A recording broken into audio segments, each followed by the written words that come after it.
بسم اللہ الرحمن الرحیم۔ اب ہم ایک اہم قاعدہ آپ کو بتانے کی کوشش کریں گے کہ قرآن کریم جب ہم پڑھتے ہیں تو اس میں الف واو حمزہ یہ کہیں کہیں لکھا ہوتا ہے لیکن پڑھا نہیں جاتا ہے۔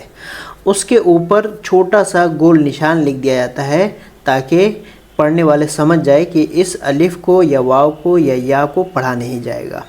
اچھا، ایک دوسری بات ہے، لفظ انا میں نون کے بعد کا الف کہیں پڑھا نہیں جائے گا، انا پڑھا جائے گا، انا نہیں پڑھا جائے گا، انا پڑھا جائے گا جبکہ اس پر وقف نہ ہو۔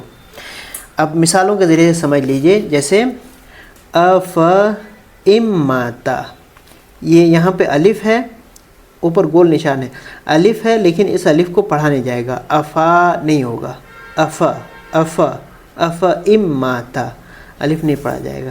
اسی طرح سے لا الہ اللہ،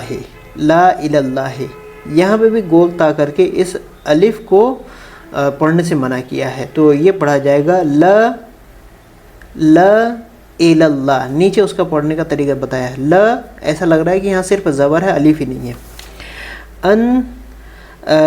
ان تبوء، یہ الف ہے آخر میں لیکن حمزہ پہ روک دیا گیا، الف پڑھنا نہیں ہے، ان تبوء۔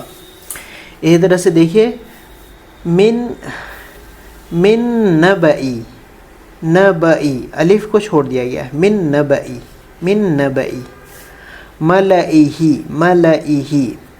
ولا اودعوہ، ولا لا نہیں پڑھا جائے گا، ولا نہیں، ولا اودعوہ، ثمودا، یہاں پہ بھی الف کو نہیں پڑھا جائے گا، لتتلوا،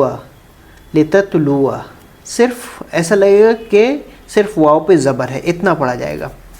لن ندعوا، یہ رسم الخط ہے، مطلب لکھا تو جائے گا لیکن ان حروف کو پڑھا نہیں جائے گا، یہ آپ کو دھیان میں رکھنا ہے۔